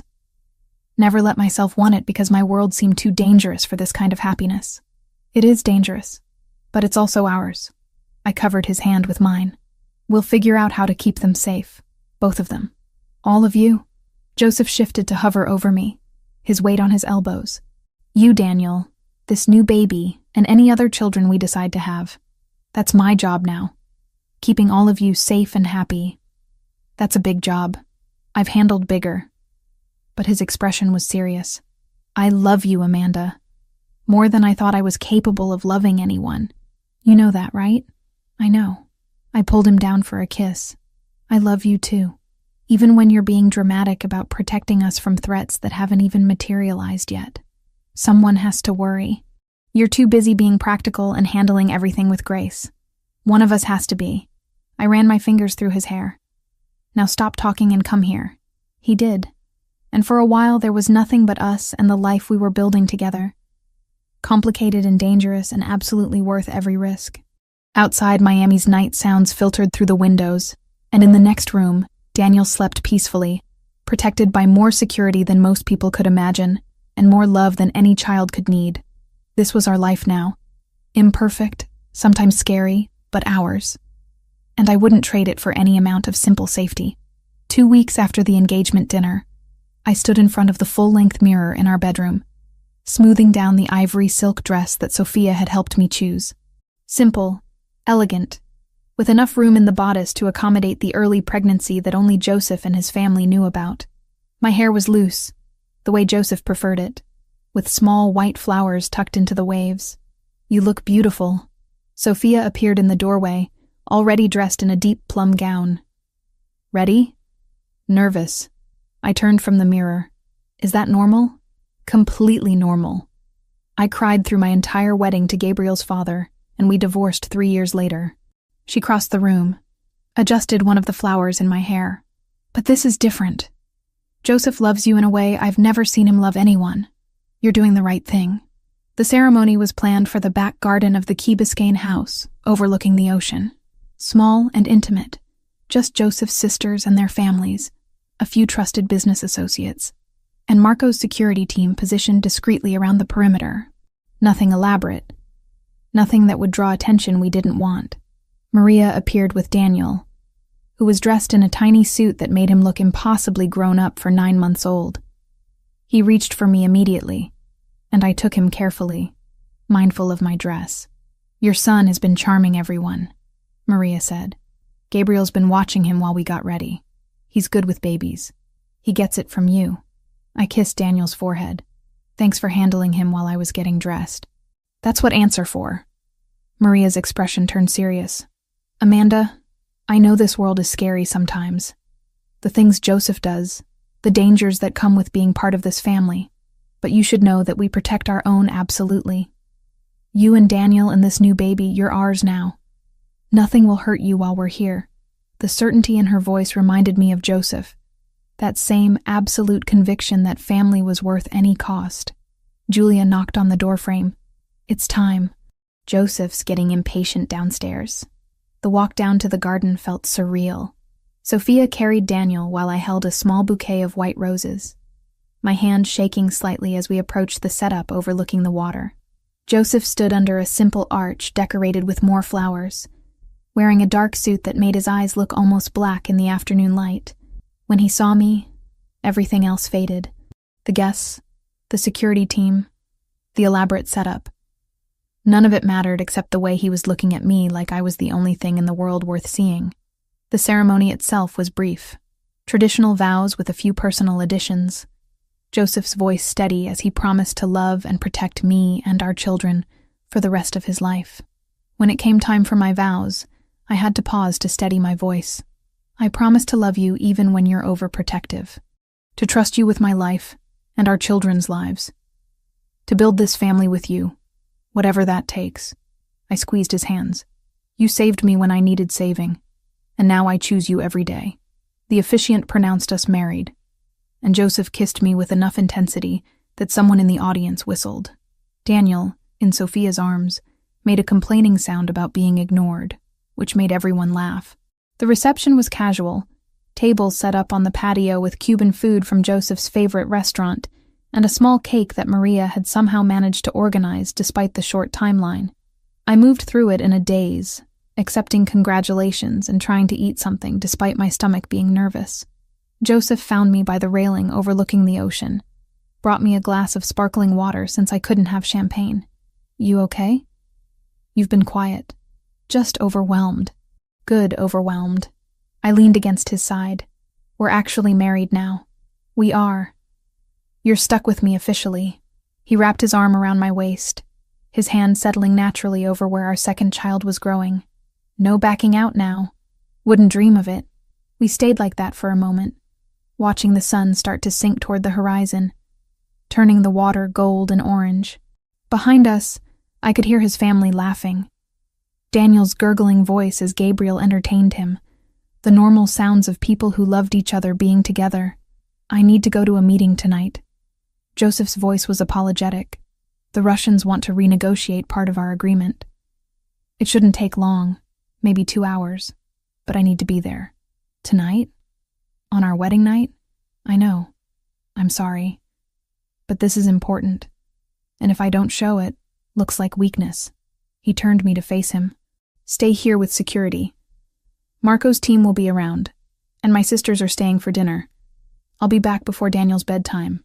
I wanted to argue, wanted to insist that surely one night could wait, but I'd agreed to understand his world, and this was part of it.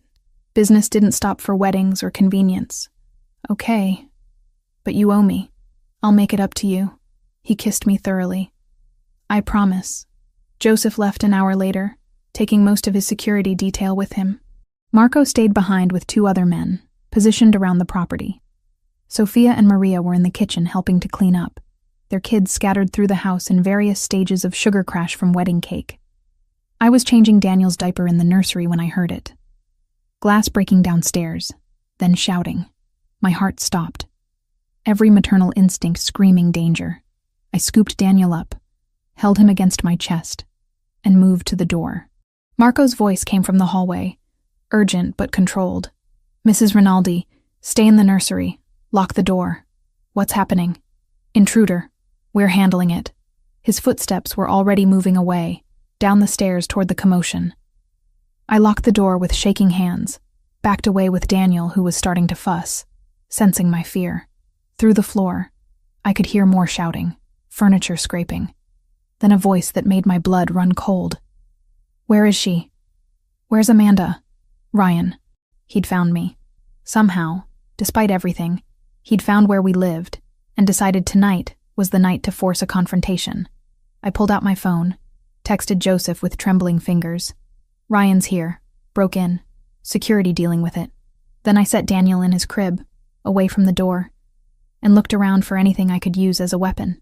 The shooting lessons Joseph had insisted on ran through my head. Stay calm. Assess threats. Protect what matters most. I grabbed a heavy bookend from the shelf, positioned myself between the door and Daniel's crib. Footsteps in the hallway. Someone tried the doorknob, found it locked. Amanda, I know you're in there. Ryan's voice was slurred, probably drunk. We need to talk. Go away, Ryan. You're trespassing. The police are already on their way. Police? He laughed, ugly and sharp. You think I care about the police? I came to see my son. Daniel isn't your son.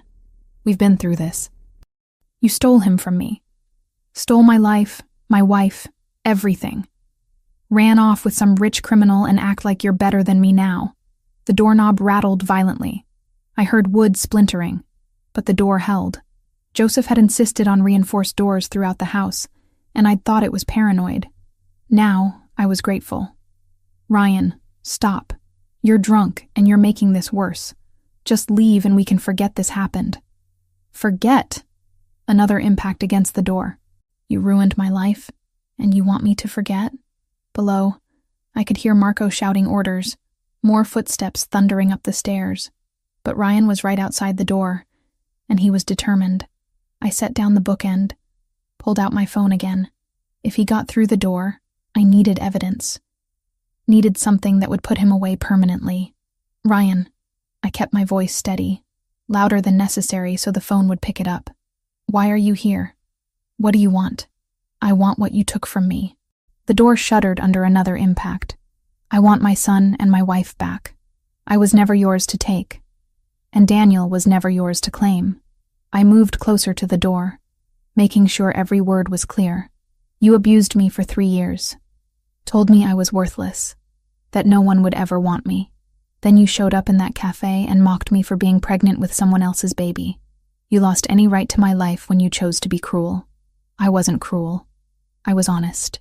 You got fat and lazy, and I told you the truth. I was pregnant and scared, and you humiliated me in public. Anger was replacing fear now, giving me strength. You've spent months trying to punish me for moving on, for finding someone who actually treats me with respect. But this ends tonight, Ryan. You're trespassing, threatening me and my child, and you're going to prison for it. The door burst open suddenly, the lock giving way. Ryan stumbled through, his face flushed and furious, and I saw in his hand what looked like a tire iron. You think your criminal husband can protect you from everything? He took a step forward. Think you're so special now with your big house and your new family? I think I'm done being scared of you. I stood my ground between him and Daniel's crib, phone still recording in my hand. And I think you're about to find out what happens when you threaten someone under protection. Marco appeared in the doorway behind Ryan, weapon drawn. Drop it. Now. Ryan spun, raising the tire iron, and Marco moved with professional precision. Within seconds, Ryan was face down on the floor, hands secured behind his back, the tire iron kicked away across the room. 2 more security team members appeared, helping to restrain Ryan while he shouted threats and obscenities. I turned away, went to Daniel's crib where he was crying from the noise and chaos, scooped him up and held him close. It's okay, baby. It's over. You're safe. Sophia rushed in moments later, Maria right behind her. They took in the scene, Ryan being dragged out by security, me holding Daniel while trying not to shake. Are you hurt?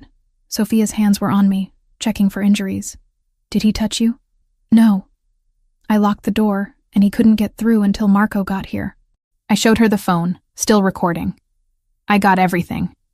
Him threatening me, admitting to the harassment, everything. Good. Sophia took the phone carefully. This is enough to put him away for years, especially with the trespassing and attempted assault charges.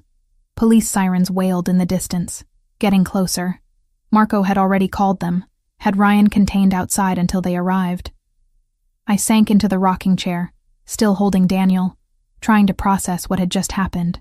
Joseph arrived 20 minutes later, his meeting abandoned the moment he got my text.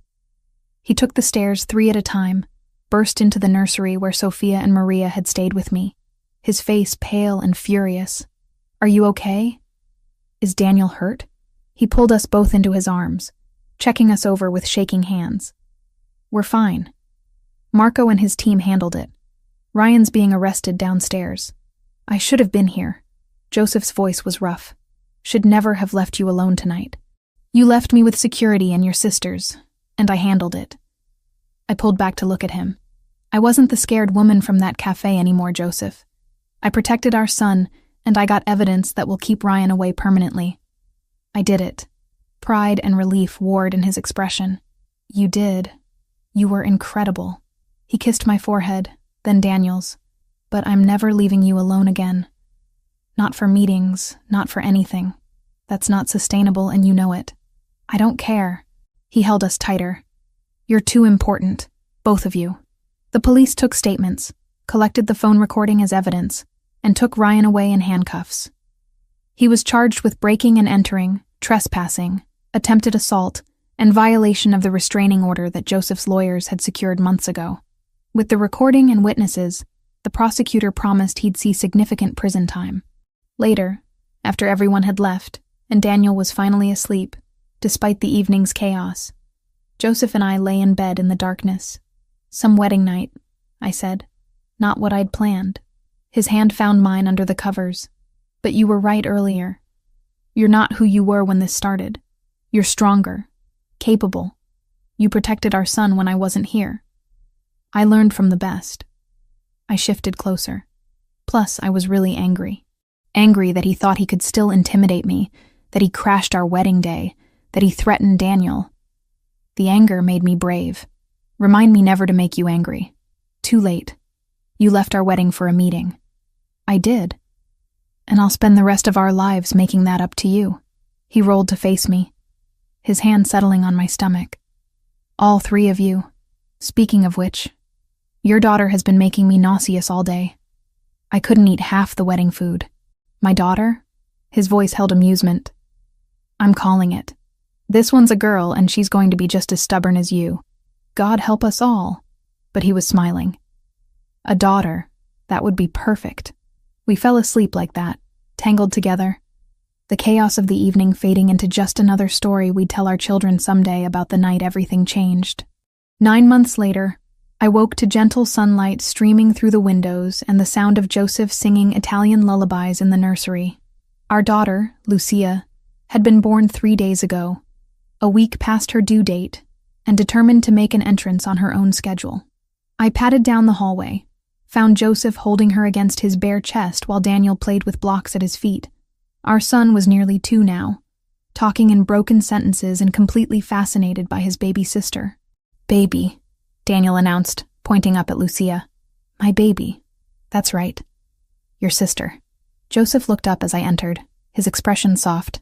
"Did we wake you?" "No. I just wanted to see you all." I settled onto the floor beside Daniel, let him climb into my lap. "How long has she been up?" "Hour, maybe.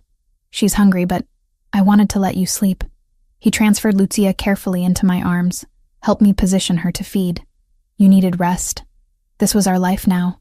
Early mornings and late nights, 2 children under 3, the organized chaos of family. Joseph had transitioned more of his business operations to legitimate ventures, though he still maintained connections to his old world. The security remained, the awareness of danger, but it had become background noise to the daily reality of raising our children. "I'm going to take Daniel to the park this afternoon," Joseph said, settling beside us on the floor. "Give you some quiet time with Lucia." "You don't have meetings?" "I moved them.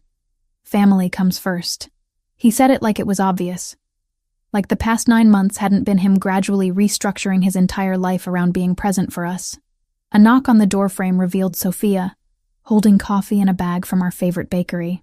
"I brought breakfast, and Gabriel's downstairs if Daniel wants to play." "Sophia, you didn't have to come over." "Yes, I did. You just had a baby. You need food and help and someone to hold Lucia while you shower." She set everything on the dresser, came to look at her newest niece. "She's beautiful. Looks just like Joseph did as a baby. God help her," I muttered, making both Sophia and Joseph laugh. The morning dissolved into family chaos. Gabriel appeared to collect Daniel, Maria, and Julia arrived with more food despite Sophia already bringing some.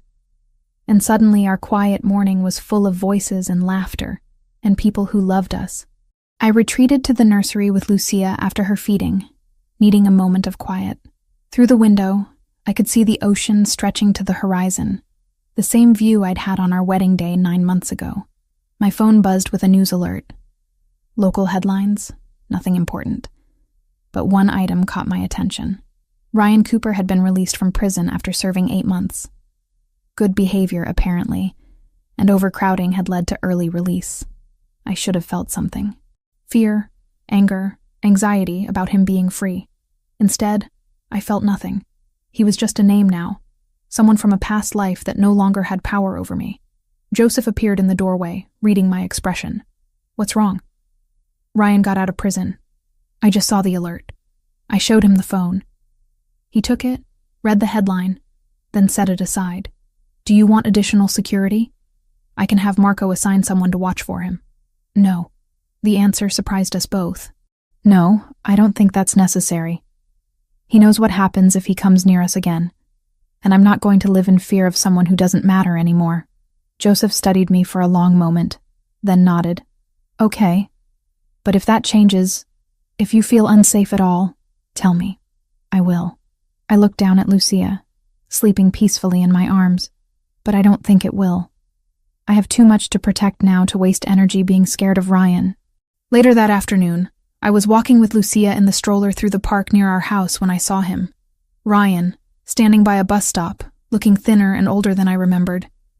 He saw me at the same moment, his eyes widening with recognition. I could have turned around, could have called for Joseph or security. Instead, I kept walking, pushing the stroller past him without breaking stride. He opened his mouth like he was going to say something, but I looked right through him, acknowledging his presence without giving it weight. Behind me, I heard him take a step forward, then stop. Probably saw the security detail that followed me everywhere. Probably remembered what happened the last time he tried to confront me. I didn't look back, just kept walking with my daughter, toward the playground where Joseph was pushing Daniel on the swings, toward the family we'd built from broken pieces and second chances. That night, after both children were asleep and the house was finally quiet, Joseph and I sat on the back patio overlooking the ocean. He had his arm around me, my head resting on his shoulder, both of us exhausted but content. I saw Ryan today, I said into the comfortable silence. At the park. Joseph tensed slightly. Did he approach you? No, I just walked past him. He didn't matter. I lifted my head to look at him. A year ago I would have been terrified. 6 months ago, I would have at least been nervous. Today, I felt nothing except grateful that I'm here with you, instead of still trapped in that life. You were never trapped. You just needed someone to believe you could do better. You did more than believe. You made it possible. I kissed him softly. Thank you. For everything. For saving me in that cafe. For giving me work and safety and love. For being Daniel's father and Lucia's father and my husband. For building this life with me. Thank you for letting me. His hand found mine in the darkness. For trusting me with your heart and your children. For choosing this complicated, sometimes dangerous life because you loved me enough to make it work. Inside, Lucia started crying through the baby monitor. We both sighed, then laughed. Your turn, I said. My turn? I did the last 2 feedings, and I pushed her out of my body 3 days ago. Your turn. Joseph stood, pulled me up with him. How about we both go? Tag team. We went inside together, picked up our crying daughter together, settled into the nursery's rocking chair together with Lucia between us. This was our life now. Imperfect and chaotic, and filled with early mornings and constant vigilance. But it was ours, built from nothing into something that mattered more than anything else in the world. Through the window, Miami glittered in the darkness, full of danger and opportunity, and people living their own complicated lives. But in this house, with my husband beside me and our children sleeping peacefully, I had everything I'd ever wanted, and more than I'd ever dared to dream was possible. Ryan Cooper was free somewhere in that city, but he no longer had power over my story. That belonged to me now, to the family I'd chosen and the life I'd fought to build. And nothing, not my past or present dangers or future uncertainties, could take that away.